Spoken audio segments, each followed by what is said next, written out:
La Bella Indómita, capítulo 9, de Bárbara Cartland. Después de bañarse, la doncella le preguntó cuál de sus vestidos usaría esa noche. La mujer abrió el guardarropa y Lorinda miró interesada por primera vez el enorme conjunto de vestidos que Thurston Haley había ordenado traer para ella desde Londres. Si se hubiera tratado de cualquier otro hombre, ella habría apreciado su buen gusto. Había ido a una tienda en la que ella solía comprar cuando tenía dinero para pagar un alto precio. Pero él había adquirido ahí gran cantidad de ropa. La costurera, una tal Madame Rachel, que había llegado de París, conocía la medida exacta de Lorinda en zapatos y había zapatillas para cada uno de los vestidos. Encontró también una profusión de ropa interior de seda y de encaje, como la que había soñado muchas veces poseer. Pero un instinto perverso le hizo seleccionar uno de los vestidos que había traído con ella del priorato, y porque deseaba ver la reacción de Thurston Haley, se lo puso. Era tan atrevido que no se había aventurado a usarlo antes. Lo había comprado obedeciendo a un repentino impulso, cuando todas sus amigas deseaban mostrarse atractivas hasta el punto de descubrir los senos o cubrírselos con transparente gasa color carne. Era de un tono amarillo muy pálido, confeccionado en un material tan fino que se veía desnuda de la cintura para arriba. El escote era escandalosamente bajo, lo mismo que la espalda. El delicado material apenas ocultaba las puntas sonrosadas de sus senos. Se contempló en el espejo antes de bajar y se alegró de que solo su esposo pudiera verla. Al mismo tiempo, estaba muy interesada en ver cuál sería la reacción de él. Sabía muy bien que su apariencia habría excitado a cualquiera de los hombres que conocía hasta llevarlo a la locura. Podía imaginar lo que sentiría Lord Broadford al verla, y el vestido habría puesto a Edward Hinton en un estado cercano a la imbecilidad. La doncella le peinó el brillante cabello rojo en un estilo voluminoso que hacía que su carita puntiaguda se viera aún más pequeña y delicada. Sus ojos verdes se veían enormes y sus labios, enrojecidos en forma artificial, brillaban más incitantes que nunca cuando bajó la escalera. Thurston Haley le esperaba en el salón. Lorinda hizo su entrada en la forma más dramática posible. Permaneció inmóvil en el umbral por un momento y después avanzó con lentitud para que él pudiera contemplar el efecto de su vestido. Sabía que los candelabros encendidos iluminarían cada detalle de su exquisita figura. Tenía los ojos clavados en él, en espera de su reacción. Él esperó hasta que ella llegó a su lado y entonces le dijo: «Ordené traer algunos vestidos para ti de Londres. No puedo creer que esa monstruosidad haya sido incluida entre ellos». «¿No te gusta?», preguntó Lorinda con fingida sorpresa. «Imaginé que sí. Es el tipo de vestido que esperaría ver en una prostituta, no en mi esposa». «¿No te estás mostrando un poco anticuado? Te vas a cambiar ahora mismo y te vas a poner algo más respetable. Es demasiado tarde y no tengo deseos de cambiarme. Te ordeno que lo hagas. No tengo intención alguna de obedecer una orden así, ni reconozco tu derecho a dármela». Lorinda lo miró con aire desafiante, con ojos agresivos, y comprendió, cuando quedaron frente a frente, que una vez más era un duelo de voluntades. «Muy bien», dijo Thurston Haley, por fin. «Si quieres mostrarte desnuda, ¿por qué no hacerlo en forma realista?». Extendió la mano al decir eso y, aferrándose a la suave tela, rasgó el vestido de Lorinda con un movimiento rápido hasta la cintura. Ella lanzó un grito de asombro. Instintivamente, se llevó las manos a los senos desnudos. Observando la expresión triunfal de él, se volvió y huyó a toda prisa. Al llegar a la puerta, la voz de Thurston Haley, dura y firme, la hizo detenerse. «Espero que cenes conmigo», dijo. «Te doy 5 minutos para cambiarte. Después de ese tiempo, subiré por ti y te traeré a la fuerza, de ser necesario». Ella no contestó, ni volvió la vista. Corrió a través del vestíbulo con los restos del vestido sobre su pecho, en un esfuerzo por cubrir su desnudez. Cuando llegó a la intimidad de su dormitorio, vio que su doncella se encontraba todavía ahí, arreglando la habitación. «¿Qué sucedió, milady?», preguntó la doncella, consternada. «Un pequeño accidente. Se me rasgó el vestido», dijo Lorinda. La doncella la ayudó a ponerse otro traje. Era uno de los que habían llegado de Londres y era, en realidad, muy atractivo. Lorinda no se miró siquiera en el espejo. Dejó que la doncella la vistiera como si fuera una muñeca. Se daba cuenta de que el reloj avanzaba implacable. Si Thurston Haley había dicho que vendría por ella, sabía que cumpliría su palabra, y ya había sido humillada lo suficiente para verse envuelta en otra escena que causaría comentarios entre la servidumbre. Cuando estuvo lista, su doncella le preguntó: —¿Mando arreglar este vestido, milady? —No. —Tíralo a la basura —exclamó Lorinda con voz aguda—. No quiero volver a verlo en mi vida. Cuando bajó la escalera, vio a Thurston Haley salir del salón y comprendió que la cena había sido ya servida. Él no hizo ningún comentario sobre su apariencia. Se concretó a ofrecerle su brazo, aunque detestaba todo contacto con él y la horrorizaba su cercanía. Ella caminó en silencio junto a él, hacia el comedor. Para su sorpresa, Lorinda durmió profundamente, sin soñar, pero cuando despertó sintió que estaba viviendo una pesadilla que no terminaría nunca. ¿Cómo podremos vivir juntos así?, se preguntó. Por primera vez, la idea de luchar sin cesar con un hombre que le ganaba todas las batallas la llenó de temor y desolación. Era lo bastante sincera como para comprender que la noche anterior ella lo había provocado en forma deliberada y, sin embargo, la reacción de él había sido del todo inesperada. Pensaba que iba a enfadarse, pero su violencia la había alterado hasta el punto de reconocer que había llegado a tenerle un poco de miedo. «Nunca sé qué va a hacer», se dijo. Cualquier otro hombre habría reaccionado en forma diferente, pero con él nunca se sabe qué esperar. Después que le trajeron el desayuno a la cama, preguntó con un poco de inquietud cuáles eran los planes para ese día. «El amo espera que vuelva a cabalgar con él esta mañana, milady», contestó la doncella. «Ha ordenado que tengan lista la yegua que montó usted ayer». Eso, cuando menos, era un alivio, pensó Lorinda. Cuando cabalgaba en Aishea, podía olvidar el odio que sentía hacia el hombre que iba junto a ella y concentrarse en el simple deleite de ir montada en aquel soberbio animal. Seleccionó un traje de montar en amarillo dorado que era aún más atractivo que el que había usado el día anterior. «Supongo que ni siquiera lo notará», murmuró para sí misma. «¿Decía usted, milady?», preguntó la doncella. «Nada. Hablaba conmigo misma», contestó Lorinda. Su sombrero había sido confeccionado para ella por uno de los más famosos sombrereros de Londres. Recordaba a una docena de hombres que habían lanzado exclamaciones de asombro al verla cuando lo usó por primera vez. Sabía, por la expresión de sus ojos, que la hacía verse más deseable aún que de costumbre. Solo un hombre con corazón de piedra podría resistirla. Entonces se preguntó si Thurston Haley le atraería solo a las mujeres de cabellos oscuros y de ojos de gacela, con esa gracia esbelta y sensual que ninguna mujer occidental, por hermosa que fuera, podía imitar. «Debía estar agradecida de que no desee tocarme», pensó. Sin embargo, no podía pretender que no le irritaba que su esposo se mostrara tan indiferente a sus encantos. Bajó la escalera y descubrió que él no estaba, como ella suponía, esperándola en el vestíbulo. «El amo se encuentra en la biblioteca, milady», le informó el mayordomo. Lorinda estaba a punto de reunirse con él cuando lo vio salir de la biblioteca, acompañado de su secretario y del administrador. Terminó de darle sus instrucciones y entonces se volvió hacia ella.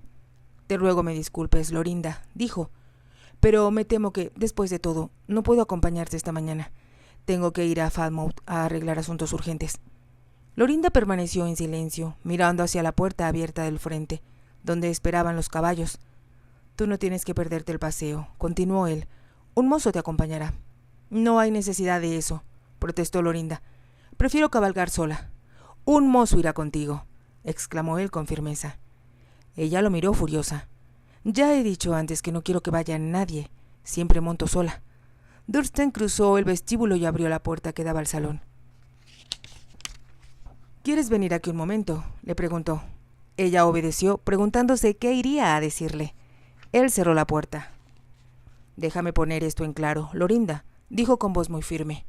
«Lo convencional y lo correcto es que una dama cabalgue acompañada de un mozo, y eso es lo que yo deseo para mi esposa». «Es del todo ridículo», protestó Lorinda. «¿Acaso me verá alguien? Eso no es lo importante. No voy a permitir que me siga un criado, que sin duda alguna vendrá corriendo a contarte si he hecho cualquier cosa que no te parezca convencional. Ordenaré a un mozo que vaya contigo y no intento discutir más sobre el asunto». Thurston Haley abrió la puerta y salió al vestíbulo. Lorinda lo oyó dar instrucciones a fin de que Akbar fuera llevado de regreso a las caballerizas y de que un mozo, montando en otro caballo, acudiera en el acto.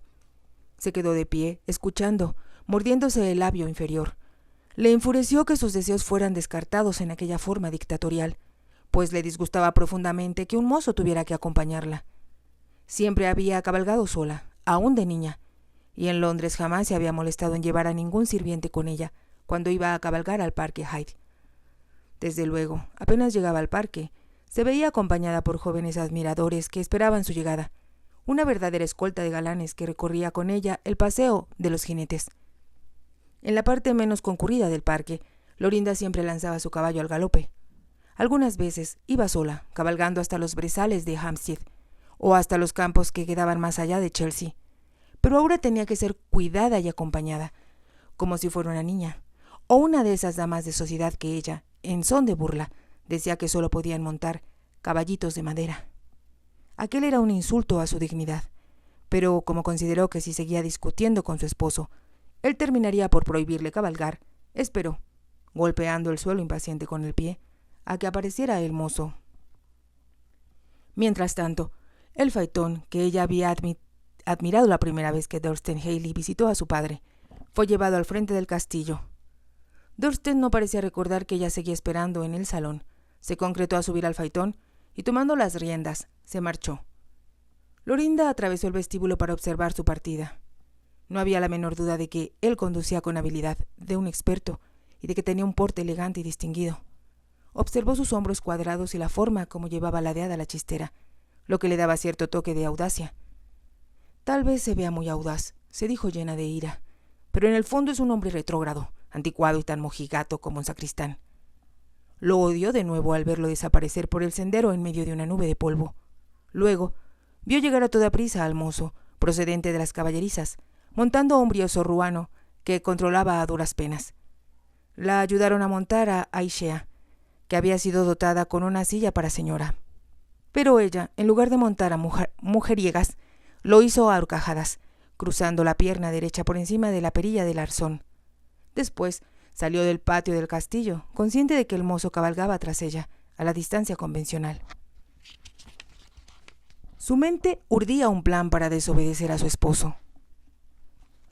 Con terca decisión cabalgó hacia el norte, y no tardaron en salir del parque de la propiedad. Dejaron el pueblo atrás y se encontraron a campo traviesa, en una llanura sin cultivar, cubierta de espesa hierba en la que crecían flores silvestres. En aquel momento, Lorinda lanzó a Aishea al galope y se dispuso a cabalgar con toda la habilidad que la había convertido en una notable amazona.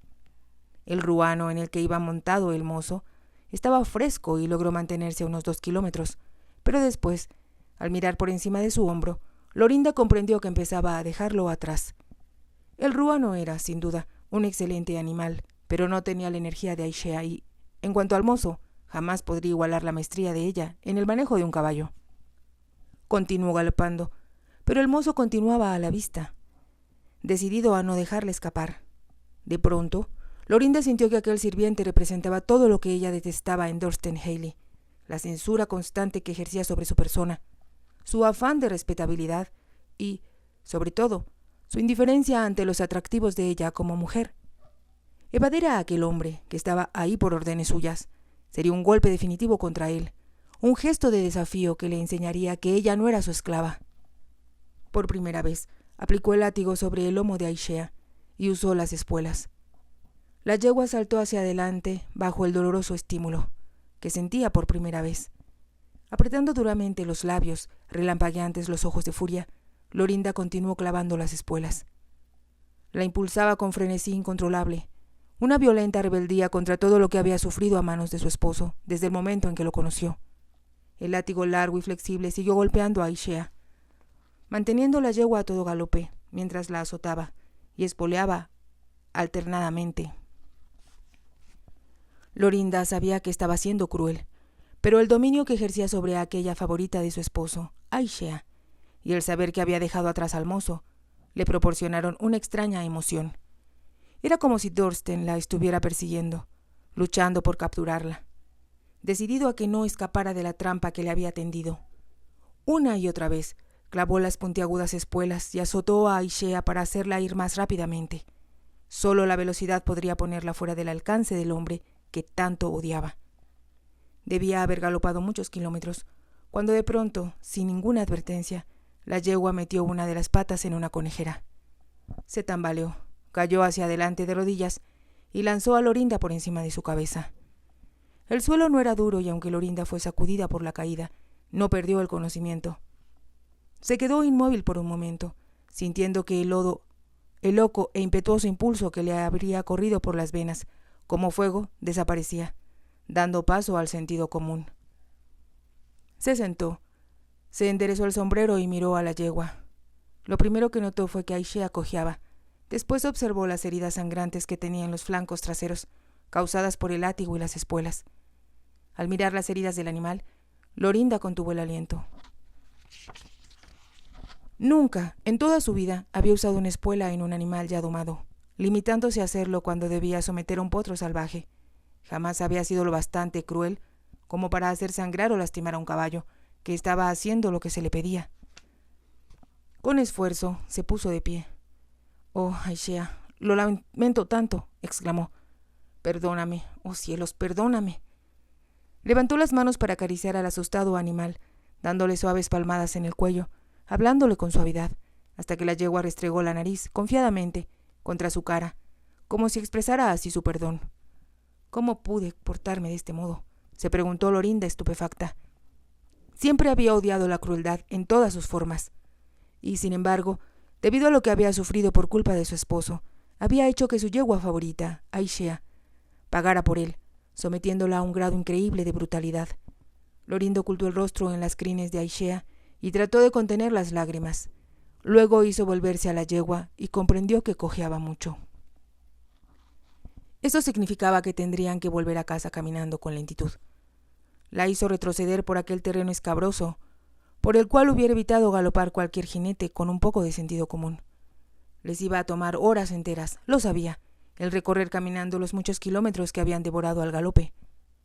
Lorinda pensó que era un castigo que tenía por merecido, muy merecido, por la forma como se había portado. Mientras trataba de buscar el camino más fácil para Aishea, iba murmurando una y otra vez: «Lo siento, oh querida mía, lo siento tanto». Y sintió que, de algún modo, el caballo entendía. Transcurrieron más de 4 horas antes que Lorinda divisara el castillo en la distancia. Se había aferrado a la esperanza de encontrar al mozo, que todavía debía estarla buscando. Pero, en su deseo de escapar de él, había dado muchas vueltas y era natural que el sirviente, al final de cuentas, ignoraba la dirección que había tomado. Le tomó 1 hora llegar al castillo. Para entonces estaba muy cansada y le resultaba cada vez más difícil caminar con las botas de montar. Pero no podía hacer otra cosa que seguir adelante, alentando a la yegua, convencida de que, mientras más pronto estuviera Aishea en la caballeriza, en las manos hábiles del jefe de los palafreneros, sería mejor para ella. Era ya de tarde cuando llegaron al sendero que conducía al castillo. Los sirvientes, que esperaban con ansiedad su llegada, acudieron corriendo a su encuentro. Lorinda comprendió por la expresión de los ojos de los hombres que el mozo debía haber ya regresado a casa y que sin duda les había informado acerca de su conducta. «Aishea no solo viene cojeando», le dijo al jefe de los palafreneros, «sino que sus flancos necesitan ser curados y se les debe aplicar un bálsamo». Ignorando la consternada mirada que él le dirigió, continuó caminando, dejando a la yegua a su cuidado. Luego entró en la casa y subió la escalera. Una doncella le ayudó a quitarse el traje de montar y las botas altas, con las espuelas llenas de sangre. Lorinda desvió los ojos para no ver la falda de su traje de montar, que estaba también manchada de sangre. «Deja todo así ahora», dijo a la doncella. «Puedes limpiar esto después. Quiero estar sola». «Muy bien, milady». La doncella puso las polvorientas botas junto al tocador y dejó el látigo, el sombrero y los guantes de Lorinda en una silla. Lorinda se puso un delgado negligé y se recostó en el diván frente a las ventanas, apoyándose sobre los suaves cojines. La doncella la cubrió con una frazada ligera forrada de satén y adornada con encajes y se retiró de la habitación. Lorinda cerró los ojos. Estaba físicamente exhausta, pero, por encima de todo, la angustiaba su propia conducta y su falta total de control sobre sí misma.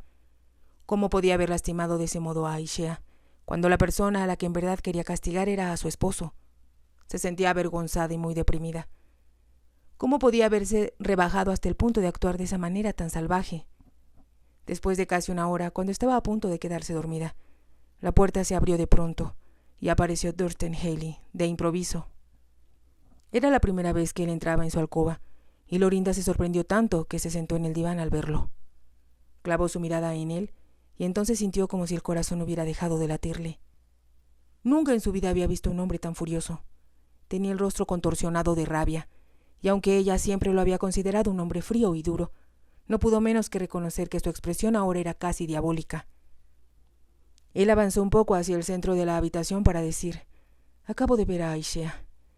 ¿Qué explicación tienes para una conducta tan salvaje?» Ella había estado dispuesta a disculparse por lastimar a la yegua, aunque se dijo a sí misma que Thurston Haley la había impulsado a ello.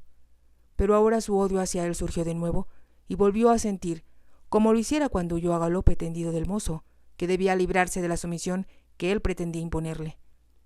Él se acercó un poco más y Lorinda pensó que la furia que había en sus ojos le daba una expresión que no había visto antes. Casi no podía creer que fuera el mismo hombre con el que se había casado. «Sabía que eras completamente insensible a los sentimientos de otras personas», dijo él. «Sabía que eras egoísta, mimada y cruel, pero jamás pensé que fueras capaz de la crueldad que has hecho gala con una de mis yeguas favoritas». Lorinda se había puesto de pie, cubriéndose con la delgada frazada que su doncella le había puesto encima. Si te ha gustado, te invito a que te suscribas, a que me regales un me gusta y actives la campanita para que puedas seguir escuchando esta historia y muchas más. Gracias.